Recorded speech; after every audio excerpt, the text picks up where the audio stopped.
Once upon a time, there was a fish named Sushi. Sushi didn't like where he lived, though. I'm tired of living in the deep ocean. What's wrong, Sushi?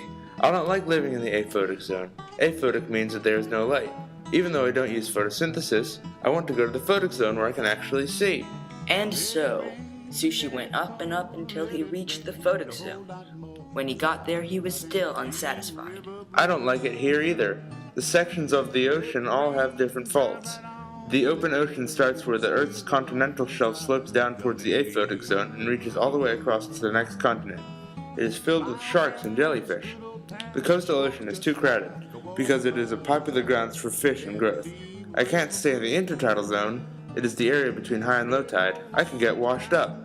And so, Sushi traveled through a mangrove swamp and traveled inland. It's a good thing I found this estuary where it is a special wetland where river or stream meets the ocean, but there are too many mangrove trees with a complicated root system. It's hard to move. And so, Sushi went through the mangrove swamp to a freshwater swamp. I can't see anything. This may be fresh water enriched with nutrients, but because these types of wetlands are filters, all the bad algae gets stuck here too.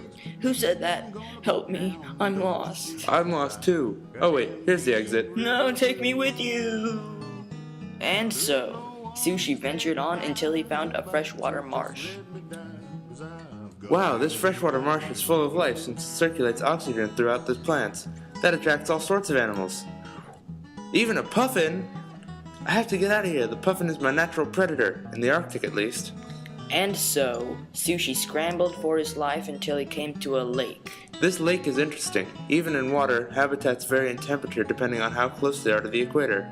This lake is far north from the equator, which makes it colder, and the currents found in either lakes or oceans circulate the temperature, often bringing cooler or warmer temperatures.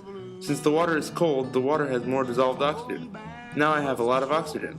The phytoplankton and zooplankton also help circulate oxygen. But wait, oh no, fishing hook! I can't stay here.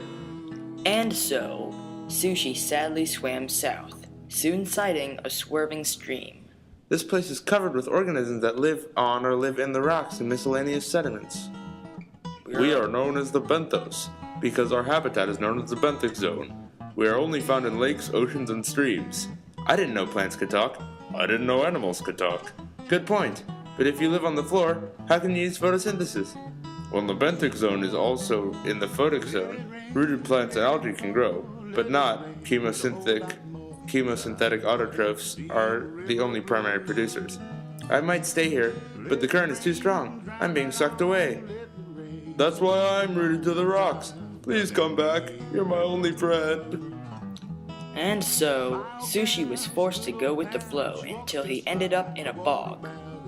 So this is a bog, huh? Many people get marshes and bogs mixed up. Unlike marshes, bogs don't circulate as much oxygen. Therefore, they offer less life and are also more acidic. Even I can't stand the acidity of this bog. And so, Sushi kept traveling and by now was tired of moving. But he made it to the last type of aquatic ecosystem. This looks just like a marsh. Something feels different though. I know, this is a saltwater marsh.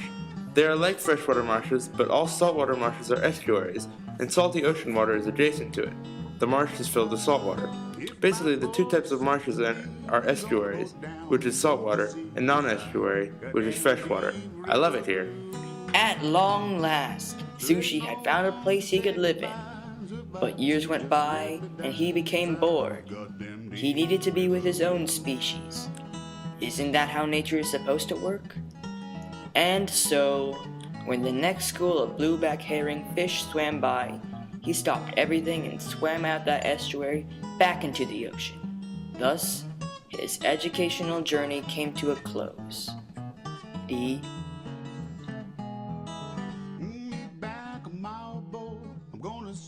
If she floats, 'cause I got them deep river blues. I'm going back. He never came back. Times are getting better there, I'm told, 'cause I've got them deep